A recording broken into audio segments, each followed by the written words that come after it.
Bonsoir à tous, je suis Ricardo Delgado, fondateur et directeur de la 5e colonne.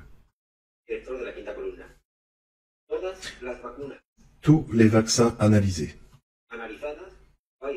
Pfizer, AstraZeneca, Johnson et Moderna, contiennent sans exception de la nanotechnologie. Nous y avons trouvé des nanorouteurs émettant de plus des adresses MAC qui peuvent être enregistrées via technologie sans fil Bluetooth sur votre propre téléphone portable et à l'aide d'une application. Nous avons trouvé des nano-antennes et des antennes plasmoniques destinées à amplifier ces signaux. Nous avons également identifié des nano-antennes redresseuses agissant comme pont, rectificateur du courant alternatif continu. Des codecs, codeurs, décodeurs et certaines portes logiques pour crypter ces nano-communications entre l'individu inoculé et un serveur à distance. La matière première pour élaborer ces complexes microstructurés est l'oxyde de graphène, dont la présence est déterminante pour l'auto-assemblage de ces complexes structurés. Les principaux mécanismes d'exfoliation de l'oxyde de graphène dans le corps, en point quantique de graphène, sont la biodégradation naturelle grâce à l'enzyme myéloperoxydase et le mécanisme de la teslaphorèse, soit des champs électromagnétiques de micro-ondes générés à la base par des signaux de téléphonie mobile à diverses qualités de fréquence. L'oxyde de graphène injecté dans le corps développe des propriétés magnétiques en contact avec l'hydrogène et les cellules vivantes. C'est pourquoi la grande majorité des personnes vaccinées présentent ce magnétisme exacerbé au point de l'inoculation et postérieurement au plexus solaire supérieur et au crâne. L'oxyde de graphène est détecté dans l'organisme par notre système immunitaire comme s'il s'agissait d'un agent pathogène. Une fois injecté, il a une affinité pour le système nerveux central. Fondamentalement, la moelle épinière et notre cerveau, au vu de leur grande conductivité électrique. Dans le système nerveux central, il peut être cause de l'immobilisation de membres, des AVC, des paraplégies et l'altération du système nerveux. L'oxyde de graphène a un facteur coagulant du sang et augmente la thrombogénécité, ou la prolifération de thromboses. La conséquence ultime des thromboses sont des accidents cardiovasculaires de tout genre, c'est-à-dire des embolies, ischémie, crise cardiaque, anévrisme, etc. L'oxyde de graphène a aussi une affinité pour les organes éminemment électriques, comme l'est notre cœur. Particulièrement, son activité cardiaque augmente, et de ce fait, son activité électrique. À ce moment-là, l'oxyde de graphène se dirige vers le cœur et l'inflamme, provoquant ainsi une myocardite ou une péricardite. De plus, l'oxyde de graphène a la capacité d'absorber la radiation électromagnétique ambiante et de multiplier par un effet transistor. De cette façon, il génère de petites décharges qui causent des arythmies dans notre système cardiaque. Cela explique pourquoi autant de sportifs souffrent d'arythmies au moment où leur activité cardiaque augmente. Les conséquences de ces arythmies sont des évanouissements, perte de conscience et syncopes, liés ou pas à une mort subite ou soudaine. Une grande partie de notre population vaccinée est touchée par la mort subite ou inattendue au moment d'interagir près de ces foyers de micro-ondes. L'oxyde de graphène est aussi capable de générer de la mutagénèse, de l'altération chromosomique et le cancer. Si bien que, chez les personnes ayant récemment souffert de tumeurs ou de néoplasie, après le vaccin, un nombre des métastases peut ressurgir rapidement. Et les personnes complètement saines ont de grandes chances de développer des tumeurs. L'oxyde de graphène est extrêmement toxique et sa toxicité dépend en plus de la radiation électromagnétique qu'il absorbe.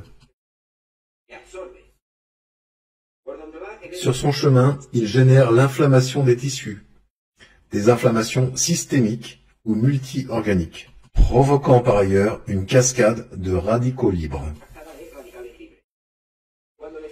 Quand le stress oxydatif causé par ce toxique dans le corps fait pencher la balance de l'équilibre redox et atteint un certain seuil supérieur au niveau antioxydant de notre glutation endogène, notre système immunitaire s'effondre et favorise le fameux orage de cytokines. Cet oxyde de graphène injecté en tant que matière première des vaccins est éliminé dans le corps au travers de nos poumons.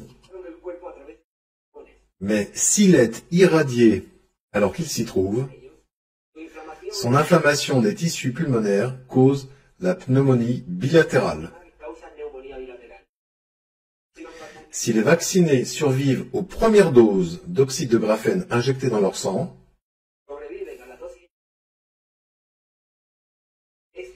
celui-ci est dégradé dans le corps par les anticorps neutralisants, soit les agents responsables de sa dégradation. Lorsque le graphène et sa toxicité disparaissent, ce sera également le cas pour nos anticorps qui neutralisent cette substance et qui, de plus, enlèvent fortement nos immunoglobulines. C'est pourquoi on vous oblige à vous revacciner tous les 3 mois, afin de maintenir dans le corps les niveaux de cette substance toxique, prétendant une baisse d'immunité. En résumé, l'inexistant, non isolé, ni purifié, ni cultivé, SARS-CoV-2 de la version officielle et ses variants sont en réalité l'oxyde de graphène introduit consciemment et volontairement dans le vaccin contre la grippe de la saison 2019-2020.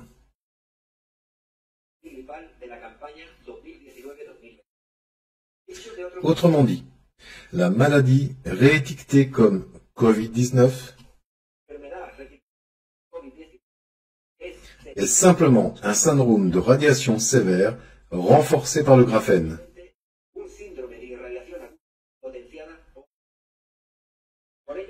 De ce fait, la première est basiquement l'unique et artificielle vague, avec comme population cible nos seniors dans les EHPAD, dont le taux de vaccination contre la grippe est très proche du 100%. Nos anciens ont d'abord été vaccinés avec cette substance et ensuite irradiés par les fameuses antennes de téléphonie, lesquelles, suspicieusement dans 8 cas sur 10, sont installées à proximité d'EHPAD ou de résidences. Le génocide de nos anciens leur a servi comme prétexte pour annoncer au monde entier que nous étions face à un nouveau coronavirus. Pour ainsi, avec la peur d'une prétendue contagion, passer à l'inoculation de l'oxyde de graphène à toute la population mondiale. L'objectif est d'éliminer une grande partie de la population et d'utiliser les propriétés de modulation comportementale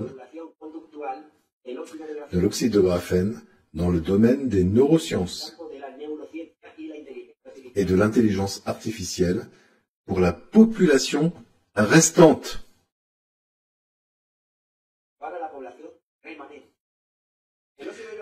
L'oxyde de graphène a une affinité spéciale pour les neurones. Une fois qu'il s'y est installé, il y développe un réseau neuronal artificiel qui va remplacer petit à petit le réseau neuronal naturel. Quand les nanoparticules d'oxyde de graphène ont une taille inférieure à 35 nanomètres, elles traversent facilement notre barrière hémato-encéphalique, une membrane protégeant notre cerveau de possibles agressions extérieures, et accèdent à notre propre réseau neuronal. D'une part, l'oxyde de graphène peut casser les synapses neuronales,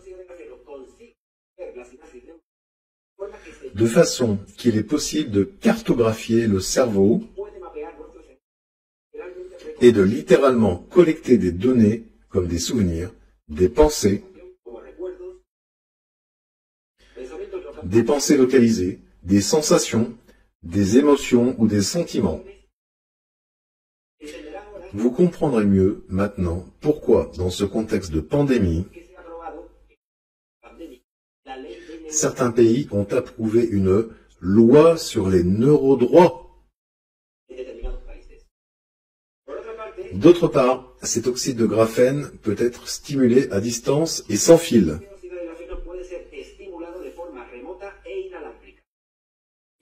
En utilisant à cette fin la mise en service de la nouvelle technologie 4G, 4G+, et 5G.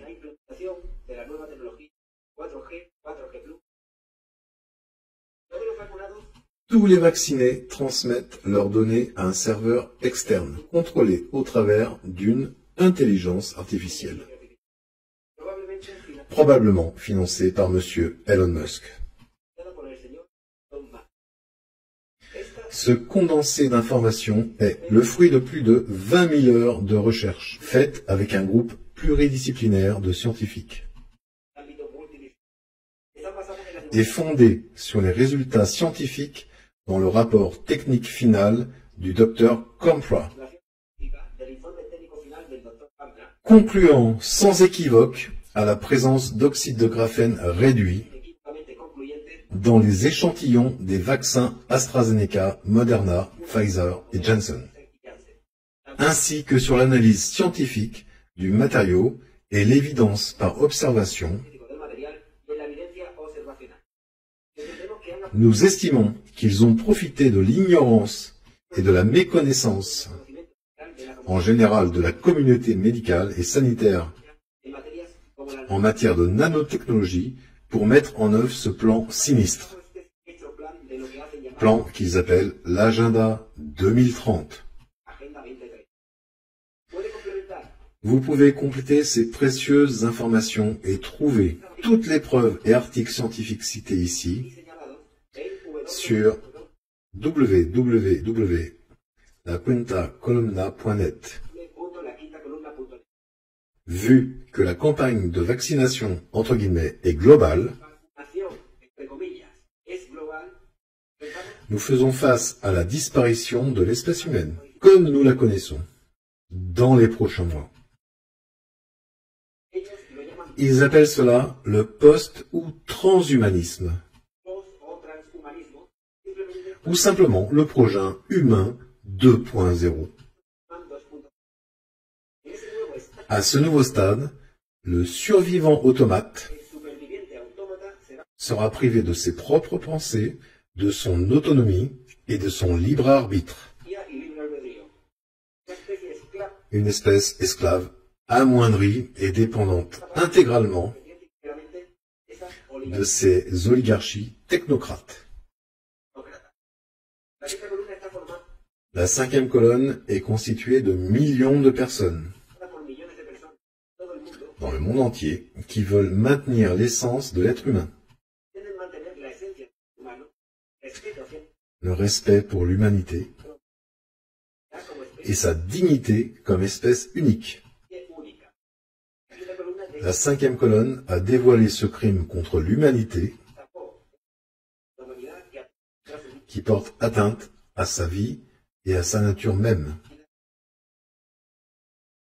Merci de partager cette information vitale autour de vous.